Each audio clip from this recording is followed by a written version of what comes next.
Good morning everyone. आज कर रहे हैं हम लोग क्लास 10th मैथ्स एनआईओएस का chapter 8 percentage and it's applications.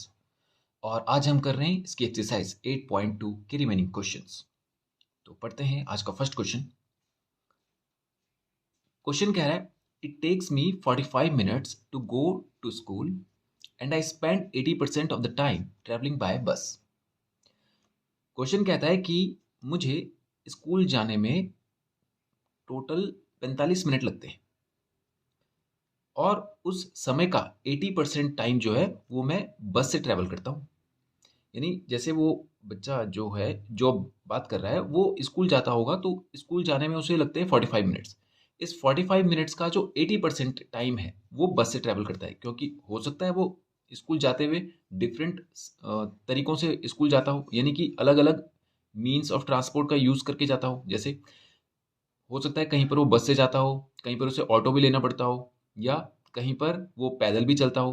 तो सारी संभावनाएं यहाँ पे मौजूद हैं। तो वो बोल रहा है कि वो स्कूल से जो घर से जब वो निकलता है और स्कूल जब पहुंचता है तो वो किन्हीं भी तरीकों से जाए उसे टोटल लगता है 45 मिनट्स। ठीक है, सारे तरीके मिलाकर टोटल 45 मिनट्स उसे लगते हैं। अब इस 45 मिनट्स का वो बोल रहा है कि 80%। अब देखिए, बात को कहने का ये तरीका है कि वो परसेंट में कह रहा है। वो सीधा सीधा ऐसा भी कह सकता था कि इस 45 मिनट्स में से 20 मिनट्स वो बस से जाता है, 25 मिनट्स वो बस से जाता है, या 15 मिनट्स वो पैदल चलता है। कुछ भी बोल सकता था, लेकिन उसने उसको परसेंटेज में बता दिया। उसने बोला उस 45 मिनट्स का 80% समय जो है ना, इस समय का 80% जो वैल्यू है वो बस से ट्रैवल करता है। मतलब इस 45 मिनट्स का 80% ना, इस 45 मिनट्स का 80%। तो यानी इस 45 का अगर हम 80% निकाल देंगे तो हमें पता चल जाएगा कि वो बस से कितना ट्रैवल करता है। ओके, तो यही हम यहाँ पे करेंगे। तो टाइम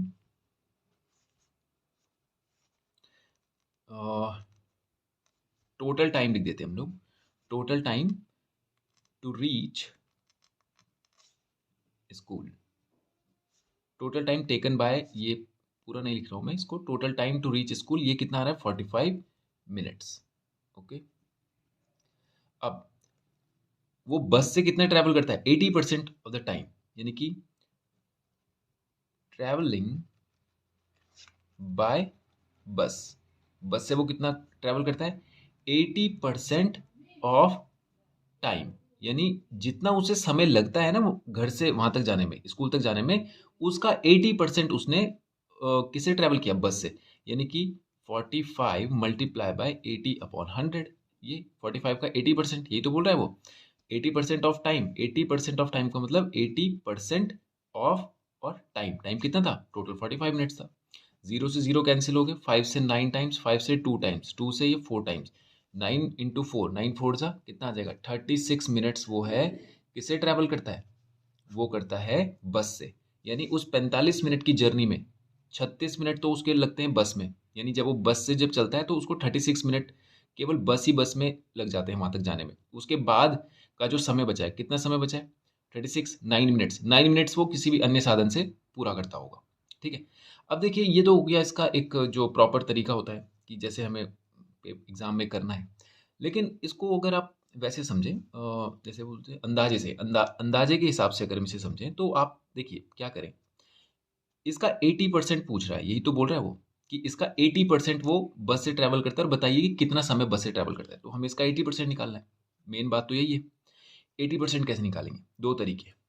या तो आप इसका 1% निकाल लें और उसे 80 से मल्टीप्लाई कर दें, जो कि बड़ी कैलकुलेशन हो जाएगी। या आप इसका 10% निकालें, उसको 8 से मल्टीप्लाई कर दें। क्यों? अब देखिए 80% का मतलब है कि 10 मल्टीप्लाई बाय 8। तो अगर मुझे इसका 10% पता होता तो उसको मैं 8 से मल्टीप्लाई करता तो 80% की वैल्यू भी पता हो जाती। और इसका 10% निकालना बहुत सिंपल है। अगर आपको किसी भी वैल्यू का 10% निकालना है तो आप उसे डिवाइडेड बाय 10 कर दीजिए, या ऐसा कहें कि डेसिमल एक डिजिट के बाद पुट कर दीजिए। डेसिमल लेके आ जाइए सिंगल डिजिट के बाद। तो यानी इसका 10% कितना हो जाएगा 4.5। जैसे अगर मैं 35 का 10% पूछूंगा तो कितना हो जाएगा 3.5। 40 का 10% पूछूंगा तो कितना हो जाएगा 4। आपको बस डिवाइडेड बाय 10 करते जाना है। तो अगर 45 का 10% हमें चाहिए तो 10% कितना हो जाएगा इसका 4.5। और अगर ये 10% की वैल्यू है, अगर ये 10% की वैल्यू है तो 20% की वैल्यू कितनी हो जाएगी भाई एक और बार ऐड कर देंगे, फिर 30% की कितनी हो जाएगी, एक और बार ऐड कर देंगे। ऐसा करते करते हम जाएंगे 8 बार, क्योंकि 80% निकालना है। या इसको हम सीधा ऐसे भी तो कह सकते थे कि अगर 10% की वैल्यू निकल गई, 4.5 है, तो 10 इंटू 8 कितना होता है, 80। तो 4.5 को भी हमने किससे मल्टीप्लाई करना था, 8 से। अब 8 से मल्टीप्लाई करना है, ये तो आसान है, सीधा सीधा कर सकते हैं। यानी इसको मैं 4.5 को 8 बार करना है आपने मल्टीप्लाई, तो 4.5 कितना होता है, 9। या तो आप इससे सीधा मल्टीप्लाई कर लीजिए, 8 5 ज़ा 40, कैरी 4, 8 4 ज़ा 32 प्लस 4 36, ये देखिए 36 मिनट आ गए। लेकिन विदाउट ऐसी ये मतलब इसका यूज़ करें, कॉपी पेन का यूज़ करें, आप सीधा भी कर सकते हैं। देखिए 10% आ गया 4.5, 4.5 आ गया 10%, तो 20% आ जाएगा 9। 4.5 का 2 गुना कर दो, क्योंकि जब 10 का 2 गुना कर दिया 20, तो 4.5 का 2 गुना भी कर दीजिए, कितना आ जाएगा 9। तो 20% की वैल्यू हो गई 9, तो 40% की हो जाएगी 18। 40% की जब 18 हो जाएगी, तो 80% की कितनी हो जाएगी, 36। भाई दो गुना करते जा रहे हैं कि 10% की अगर 4.5 है, तो 20% की कितनी हो जाएगी वैल्यू, 9। यानी अगर अगर मैं 10 से 20 पे जा रहा हूँ तो मल्टीप्लाई बाय 2 कर रहा हूँ, तो 4.5 से भी तो मल्टीप्लाई बाय 2 करूंगा, तो 4.5 कितना होता है, 9। तो आप सीधा वैसे भी कर सकते हैं। ओके, तो ये हो गया इसका 7th क्वेश्चन कंप्लीट। करते हैं क्वेश्चन नंबर 8। अब 8th क्वेश्चन देखिए, कह रहा है in an election between two candidates, एक इलेक्शन हो रहा है जिसमें दो लोग चुनाव लड़ रहे हैं। 25% voters did not cast their vote. 25% voter, voter मतलब जो उस जगह में वोट देने के लिए एलिजिबल लोग थे, उनके 25% ने वोट नहीं दिया। जैसे होते हैं ना कि टोटल वोटर जितने हैं उस जगह पे, उनमें से कुछ लोग वोट देने नहीं गए, तो वो यहाँ पे परसेंटेज में बता रहा है कि 25% ने वोट नहीं दिया। अब ये टोटल पॉपुलेशन का 25% नहीं है, ये आपको पता है कि जो टोटल पॉपुलेशन होती है वो वोटर नहीं होती सारी की सारी, क्योंकि उसमें छोटे बच्चे भी होते हैं।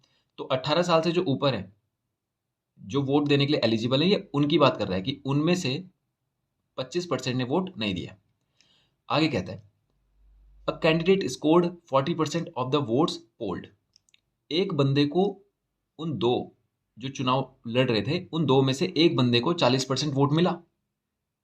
किसका 40%, जो टोटल उस दिन वोटिंग हुई है, वोट्स पोल्ड, जो टोटल वोट गिरे हैं उस दिन, जो टोटल वोटिंग हुई है, उसका 40% उसको मिला एक को। And was defeated by 900 votes, और वो हार गया फिर भी 900 वोट से। यानी उसको 40% मिले, उसके बाद वो 900 वोट से हार गया। Find the total number of voters. आपको टोटल नंबर ऑफ वोटर्स बताने, यानी वहां पे वोट देने वाले लोग कितने थे, वो नहीं बताना है आपको कि वोट देने कितने गए थे उस दिन, वो नहीं बताना। आपको बताना है कि उस इलाके में वोटर्स कितने थे, मतलब कितने लोगों को वोट देने का अधिकार मिला था।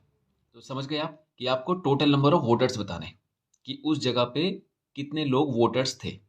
ठीक है, अब देखिए कुछ बातें पहले वो समझ लेते हैं, इसको पहले हम रूटीन लाइफ में लेके आते हैं। जैसे आपने देखा होगा क्लास में जब मॉनिटर का सिलेक्शन होता है, सपोज कीजिए दो लोगों के बीच में सिलेक्शन हो रहा है, ए और बी। एक क्लास में ए और बी, दो लोगों को वोट मिले। ठीक है, अब दो के अलावा तीसरा कोई बंदा नहीं है, और उस दिन क्लास में सारे लोग आए हैं और वोट भी सभी ने दिया है। फिलहाल हम ये मान के चलते हैं सभी ने वोट दिया है, अभी हम इस कंडीशन को हटा देते हैं कि कुछ नहीं आए थे, उसको छोड़ दें। सभी ने वोट दिया, तो मान लीजिए उस क्लास में अगर 10 बच्चे हैं, तो 10 में से दो तो इधर उठ गए, तो टोटल कितने रह गए, अब 8 लोग हैं वोट देने वाले। उन 8 में से 5 को लोगों ने ए को वोट दिए, और 3 लोगों ने बी को वोट दिया। चुनाव ए जीतेगा, क्योंकि इसको ज़्यादा वोट मिले। और ये कितने से जीतेगा, ये जीतेगा इनके डिफरेंस से। डिफरेंस कितना है, 2। हम बोलेंगे ये 2 वोटों से चुनाव जीता है। यानी अगर यही 2 वोट, यही जो डिफरेंस है, ये ना होता तो इनमें से कोई भी विन नहीं होता, तब दोनों को बराबर मिलते। कैसे, आप ये डिफरेंस इसके साथ ऐड कर दीजिए, 2, तो 2 + 3 कितना हो जाएगा, 5, और ये भी कितना हो जाएगा, 5। अब आप देखिए दोनों को बराबर वोट मिलेंगे, तो इस कंडीशन में तो कोई भी विन नहीं होगा। तो यानी कि जो डिफरेंस होता है वही उनके बीच में जीत या हार के लिए स्टेटमेंट में इस्तेमाल होने वाला शब्द है। कि जैसे हम बोल रहे हैं कि इसको 5 मिले, तो हम बोलेंगे वो 2 से जीत गया, तो इसका मतलब डिफरेंस इसके साथ ऐड हो रहा है, डिफरेंस इसके साथ ऐड हो रहा है विन के लिए। मैं बोलूंगा ये हार गया, किस से हार गया? 2 वोटों से। अब डिफरेंस इसके साथ ऐड हो रहा है, तो यानी वो जो हारने और जीतने वाला जो फैक्टर है वो यही डिफरेंस है, और यही डिफरेंस अगर मैं हारने वाले को दे दूं तो दोनों बराबर हो जाएंगे। यही डिफरेंस मैं जीतने वाले से वापस ले लूं, यानी यही जो जितने से वो जीता था जिस डिफरेंस से, वो डिफरेंस अगर इसमें से मैं माइनस कर दूं तो भी दोनों के बराबर हो जाएंगे। बस यही बात आपको यहाँ पे ध्यान रखनी।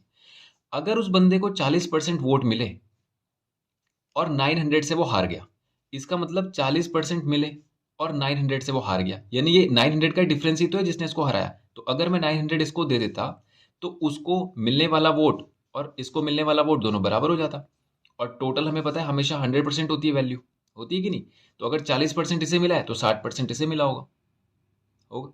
सही बात है कि भाई अगर टोटल, अभी ये हम हटा देते हैं कि 25% नहीं आया, वो बात की बात है। फिलहाल ये मान के चलें कि टोटल 100% लोगों ने वोट दिया, तो 40% ने अगर इसको दिया होगा तो 60% ने इसको दिया होगा।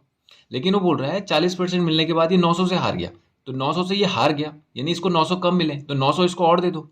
तो जब इसको और दे देंगे 900, तो अब जीतने वाले और हारने वाले के बीच में कोई डिफरेंस रहेगा ही नहीं, अब वो दोनों बराबर हो जाएंगे। बस इसी लॉजिक का इस्तेमाल हमने यहाँ पे करना है। हमने कहना है let total number of votes polled, वो जो वोट्स उस दिन गिरे वो टोटल कितने थे? एक्स, आप एक्स ले लीजिए, 100x ले लीजिए, जैसे आपको सुटेबल लगे आप वैसा करें, कोई दिक्कत नहीं। Okay, total number of votes कितने मिले? एक्स मिले। एक्स का 60%, तो इसको मैं क्या कर लेता हूँ, 100 कर लेता हूँ, और आसानी से समझ में आ जाएगा, क्योंकि इसका 60 और 40% निकालना आसान होता है। ठीक, अब विनर को मिले कितने? चलिए पहले उसको निकालते हैं जो डिफीटेड कैंडिडेट है। डिफीटेड कैंडिडेट, उसको कितने मिले? 40%। विनर को कितने मिले होंगे? विनर को मिले होंगे 60%। कैसे भाई? टोटल 100% वोट थे, 100% माइनस विनर, लूजर के हटा दीजिए, तो विनर को 60% वोट मिलेंगे। ठीक है, अब 40% इसको मिले, और विनर कितने से जीता? 900 वोट से। आप इसको ऐसे कह लेते, या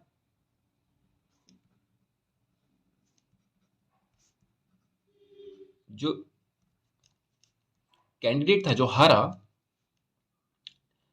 बाय 900 वोट्स, आप इसको ऐसे कह लीजिए, या तो ये कह लीजिए या ये कह लीजिए, किसी भी तरीके से करेंगे, कैसे भी तरीके से करेंगे वो हमारा यही वैल्यू आएगा। ठीक है, अब 900 से ये जीत गया और 900 से ये हार गया, एक ही बात है। तो अगर मैं इसको 40% ऑफ टोटल वोट्स प्लस 900 दे देता, तो क्या वो 60% ऑफ टोटल वोट्स, अच्छा टोटल पोल्ड वोट्स हैं, ठीक है, के बराबर होता कि नहीं? भैया आप देखिए, 40% में अगर मैं 900 ऐड कर दूं तो वो उस विनर के बराबर ही तो होगा। अब इन दोनों में से किसी को भी कम या ज़्यादा तो नहीं मिलेंगे, अब ये दोनों बराबर हो गए, यही इसी लॉजिक का इस्तेमाल हमने यहाँ पे किया। ठीक है, अब वैल्यू रख लीजिए 40% ऑफ टोटल वोट्स कितने मिले थे? 100x, ठीक है, plus 900 is equals to 60% of 100x। Total votes तो 100x थे, समझ गया? अब यहाँ पर क्या कर लेते हैं हम लोग, इसको कैंसिल कर लीजिए, 100 से 100 ही हो जाएगा, 40x plus 900 is equals to 100 से 100 कैंसिल कर लीजिए, ये आ जाएगा 60x। ओके, अब ये कितना आ जाएगा, इसको इधर लेके जाइए, तो 900 यहीं पे रह जाएगा, 60x माइनस 40x, ये हो जाएगा कितना, 20x इज इक्वल्स टू 900, 0 2 से 45 इज इक्वल्स टू एक्स का वैल्यू। एक्स तो कुछ भी हमने अज्यूम किया ही नहीं था, हमने तो अज्यूम किया था 100x, यानी 100x क्या था, हमने माना था total number of votes, 100x मिले, तो total number of votes polled, उस दिन कितने टोटल वोट्स पड़े थे? हमने बोला था 100x, यानी कि 100 मल्टीप्लाई बाय 45, यानी उस दिन 4500 वोट पड़े थे उस दिन। अब वापस क्वेश्चन पे आ जाइए। शुरुआत में क्या कहा था उसने कहा था उस दिन तो केवल उस दिन 25% ने तो वोट दिया ही नहीं था, यानी 25% ने वोट नहीं दिया था। यानी अब मान लीजिए 100% टोटल वो वोटर्स को, जो उस जगह के टोटल वोटर्स थे जिनको वोट देना था एक्चुअल में, वो 100% रहे होंगे। तो 100% में से अगर 25% ने वोट नहीं दिया तो कितने परसेंट ने दिया होगा? 75 ने। यानी ये जो वैल्यू है ये सारे वोटर्स की तो है नहीं भाई, ये 25% लेस वोटर्स है ना, है कि नहीं है भाई? ये कितने परसेंट की वैल्यू है? 100% की तो नहीं है। अगर उस जगह पे 100 लोग वोट देने के लिए एलिजिबल होते और 100 के 100 जाते तो हम बोलते हैं 100% ने वोट दिया है। लेकिन 100 लोग में से 25% ने तो वोट दिया ही नहीं है। तो कोई भी वैल्यू अपने आप में कितना परसेंट होती है? 100%। तो 25 ने वोट नहीं दिया तो 75% ने वोट दिया होगा। तो इसका मतलब ये जो 4500 वैल्यू है ये कितने परसेंट की वैल्यू है? यानी 75% की। तो 75% of eligible voter is equals to 4500, क्योंकि उस दिन ये जो 4500 गए हैं ये सारे नहीं थे, इन ये तो केवल 75% थे उस जगह के टोटल वोटर्स का। तो यहां से हम निकालेंगे 75% of voters is equals to 4500। Voters को यहीं पे रहने दीजिए, 4500 मल्टीप्लाई बाय 100 और अपॉन में 75 कर देंगे हम लोग। समझ में आ गया आपको? तो ये आ जाएगा कितना? 25 3 से 75 एंड 25 4 जा 100, 3 से 15 0 0, 15 4 जा 60, यानी कि टोटल वहां पे असल में 6000 वोटर्स थे, उनमें से केवल 4500 लोगों ने ही उस दिन वोट डाला। समझ गया? इस तरह से इसको करना था। ओके, तो आप इस बात से कंफ्यूजन ना करें कि पहले हमने इसको 100% माना। कोई बात नहीं, हम इसको भी 100% मान सकते हैं, इसको भी मान सकते हैं अपनी सहूलियत के हिसाब से। कि तो पहले हमने माना कि जो लोग उस दिन वोट दिया था जिन लोगों ने, वो 100% मान लिया हमने। फिर बाद में जब वैल्यू आ गई हमारी कि कितने लोगों ने वोट दिया था, फिर हम अपने क्वेश्चन पे वापस आ गए, क्योंकि क्वेश्चन ने कहा था कि भाई केवल 75% ने वोट दिया है, तो हमने वैल्यू रखी। ओके, तो आज के वीडियो में इतना ही करते हैं और नेक्स्ट वीडियो में करेंगे इसके आगे के क्वेश्चंस। Thank you.